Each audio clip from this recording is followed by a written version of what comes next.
감히 말씀드릴 건데 가장 중요한 커리큘럼이 저는 GS라고 생각합니다. 어쩌면 기본 강의보다도. 우리 시험은 논술 시험입니다. 이론적으로 누가 공부를 많이 했냐, 얼마나 많은 양의 이론 서적을 읽었느냐, 그런 종류의 시험이 아니라 정말 그 주어진 100분이라는 주어진 시간 안에 100점이라는 문제를 풀어내야 하고, 그 형식은 논술 시험으로 되어 있습니다. 연습을 하지 않으면 아무리 책을 많이 읽고 문제집을 많이 풀고 아니면 서브 암기를 많이 한다라고 해서 그게 바로 점수로 연결되지는 않습니다. 반드시 쓰기 연습, 이것을 하셔야 되고, 쓰기 연습을 혼자만 하다 보면은 잘못된 방향으로 답안이 굳어갈 수가 있어요. 그럴 때 이제 첨삭이라든지 채점을 이제 받고 나면 이 부분은 내가 잘못 쓰고 있는 답안이었구나를 계속해서 수정 보완을 해주셔야 하고, 그 다음에 세 번째로 필요한 이유는 결국에는 이 긴장감입니다. 시험장에서는 정말 평생 살면서 겪어보지 못했던 수능 이후로 최대의 긴장감을 아마 겪으시게 될 텐데, 그 긴장감을 수험장에서 처음 맞닥뜨리기에는 너무나 큰 긴장감이고요. 그래서 그 긴장감 속에서도 내가 문제를 풀어내는 연습을 스터디를 통해서 해주셔야 합니다.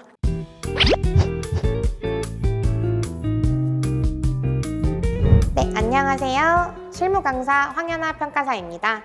감쪽 상담소에 오신 여러분들 환영합니다. 여러분들이 이제 공부를 하시면서 많은 고민들이 계속해서 생겨나고 있는 것 같아서 이런 질문들을 좀 모아가지고 하나하나 해결해보는 시간을 좀 갖도록 하겠습니다. 아마 비슷한 고민들을 다들 하고 계실 것 같아요. 그래서 질문들을 보내주시는 것들도 보면 되게 질문들이 공통되는 부분들이 많고, 질문을 해결해 드리는 게 많은 수험생들한테 좀 여러 도움이 될 것 같아서 이렇게 영상으로 모든 수험생분들이 볼 수 있게끔 준비를 해보았습니다. 일단 첫 번째 고민, 지금 우리 독종에서도 많은 수험생분들과 상담을 좀 하고 있는데 아직까지도 많은 수험생분들이 지금 되게 고민을 하고 있는 부분이고, 이제 스터디를 진행을 하면 할수록 난이도가 올라갈 때 또 시간 안에 들어오려면 어떻게 해야 되는지 더 고민들이 생기는 것 같아요. 그래서 실무 문제를 풀 때 시간 안에 답안을 완성하는 게 어렵다. 그러면은 어떤 부분들을 좀 우리 보완을 해야 되는가,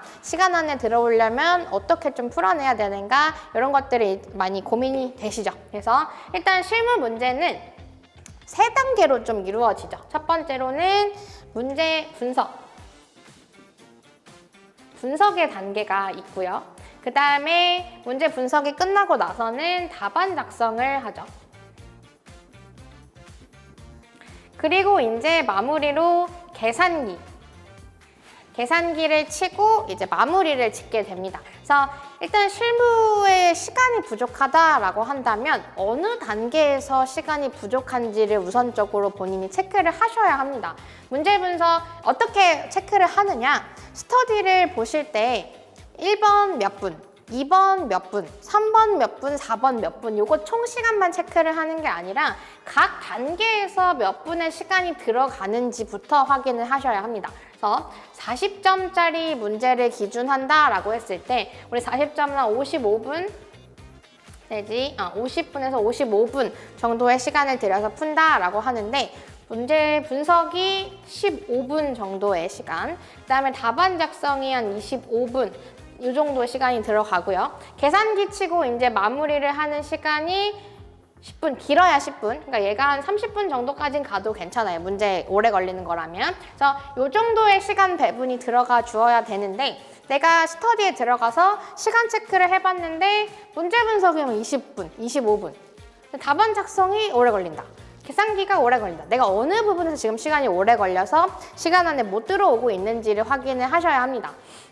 그래서 그럼 이제 내가 어디가 문제인지 발견을 했다라면 각 파트별로 해결해야 되는 방법이 좀 다른데요. 문제 분석 같은 경우에는 문제 분석을 하는 루틴을 만드셔야 해요.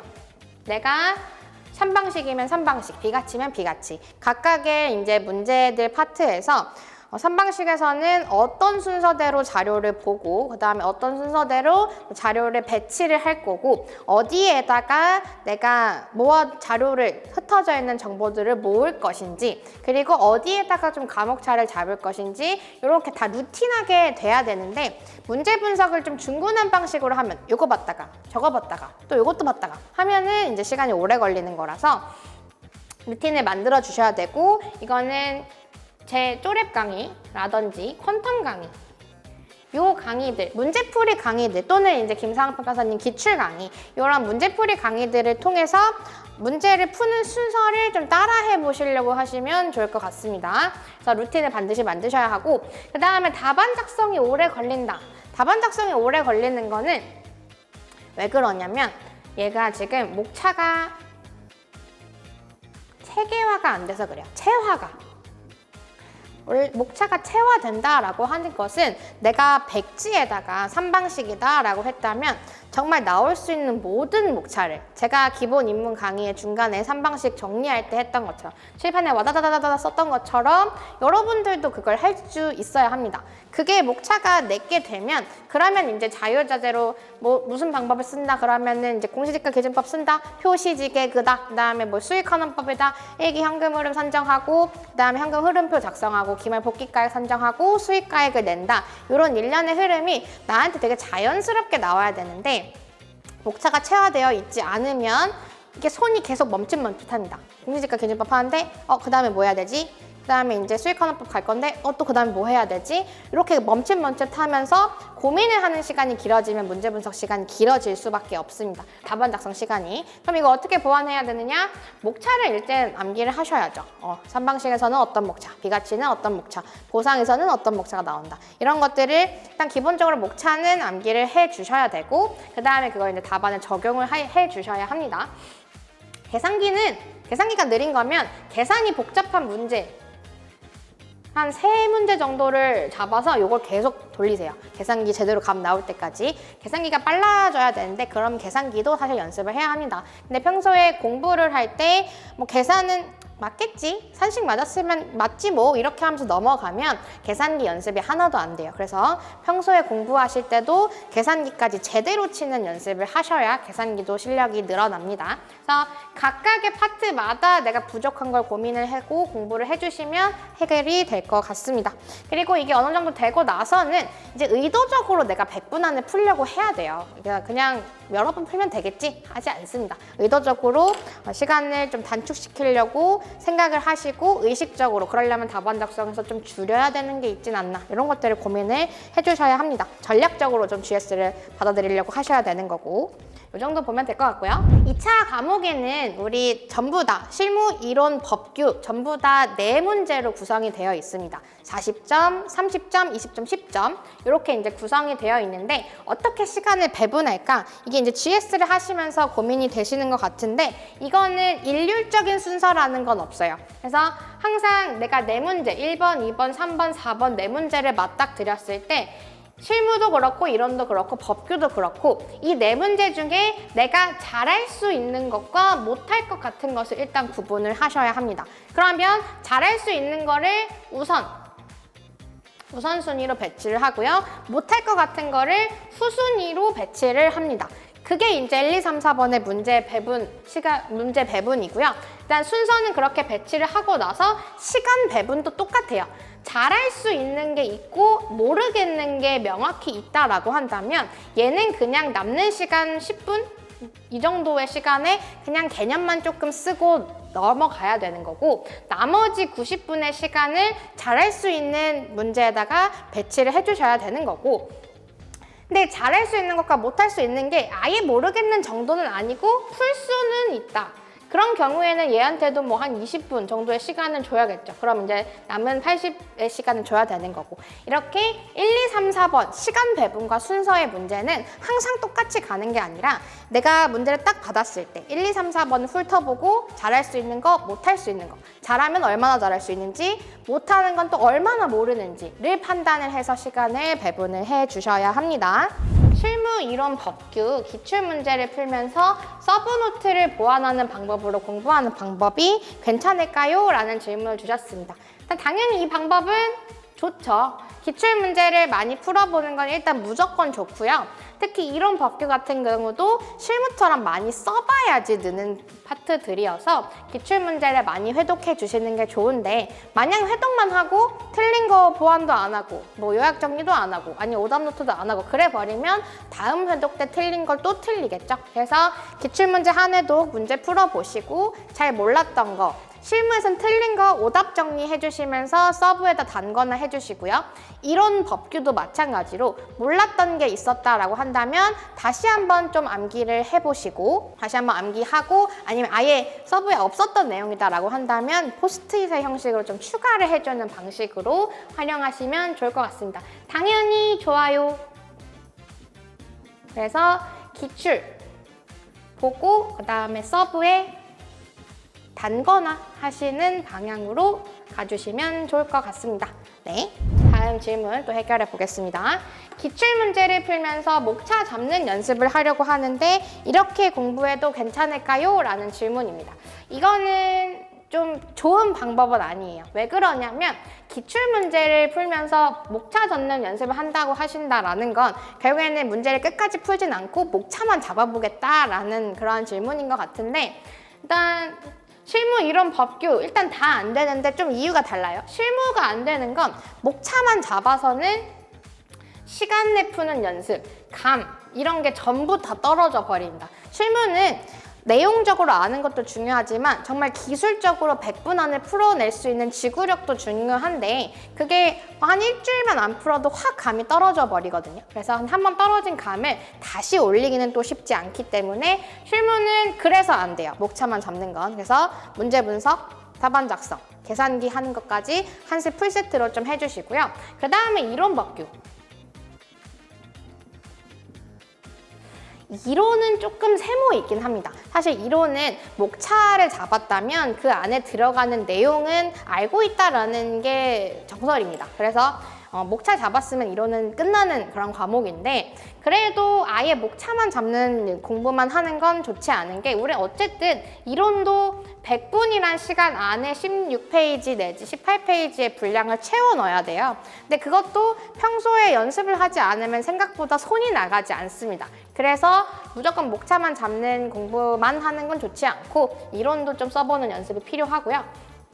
법규 같은 경우에는 목차라고 할 만한 게 문학 판검이잖아요. 그거 목차 잡는 건 별로 공부가 아니에요. 그래서 법규에서는 얘도 그래서 안 된다. 목차만 잡는 연습을. 그래서 이제 공부를 하실 때 지금보다도 이건 좀 나중 얘기가 될 것 같은데 한 3개월 정도 남은 시점에서 이제 여러분들은 300점 쓰기라는 걸 할 거예요. 실무, 이론, 법규, 100 시험 치는 거. 그거 하고 나서 추가로 300점 공부를 할 때 근데 하루에 600점을 정말 쓰는 건 너무 고통스럽잖아요. 그럼 이제 남은 뒤에 300점은 이렇게 목차 잡는 연습만 하시는 것도 괜찮은데 처음 300점은 좀 온전하게 쓰시면서 하시면 좋을 것 같습니다. 자, 이제 3년차 수험생 분인 것 같습니다. 3년차 수험생 분인데 스터디 계속 참여하는 게 좋을까요? 라는 질문인데 제 생각에는 무조건 했으면 좋겠다라는 마음입니다. 왜 그러냐면 이제 다년차들이 하는 좀 실수라는 건 아무래도 스터디를 저번에 해봤으니까 그냥 혼자 공부해도 괜찮지 않을까, 좀 덜해도 괜찮지 않을까라는 실수를 가끔 할 수 있게 되는데 그렇게 되면은 실전 감각이 좀 너무 떨어져 버리고요. 그리고 스터디를 하지 않고 결국엔 혼자 공부를 하겠다라는 건데 혼자 공부를 하시면서 쓰기 연습하기 굉장히 고통스럽습니다. 그래서 이 쓰기 연습 300점 쓰기 연습을 결국엔 일주일에 한 번이라도 강제적으로 해야 하는데 그거마저도 하지 않으면 사실상 2차의 이 감각을 다시 끌어올리기가 너무 어려운 일이어서 3년차 분들 고통스럽겠지만 스터디는 꼭 참여를 해주셨으면 좋겠습니다. GS 스터디를 시작하려고 하는데 스터디가 감정평가사 수험 공부에 있어서 정말 많이 중요한가요? 라는 이제 질문입니다. 저는 감히 말씀드리건데 우리 시험 커리큘럼 중에서 가장 중요한 커리큘럼이 저는 GS라고 생각합니다. 어쩌면 기본 강의보다도. 그래서 왜 그러냐면 결국에는 우리 시험은 논술 시험입니다.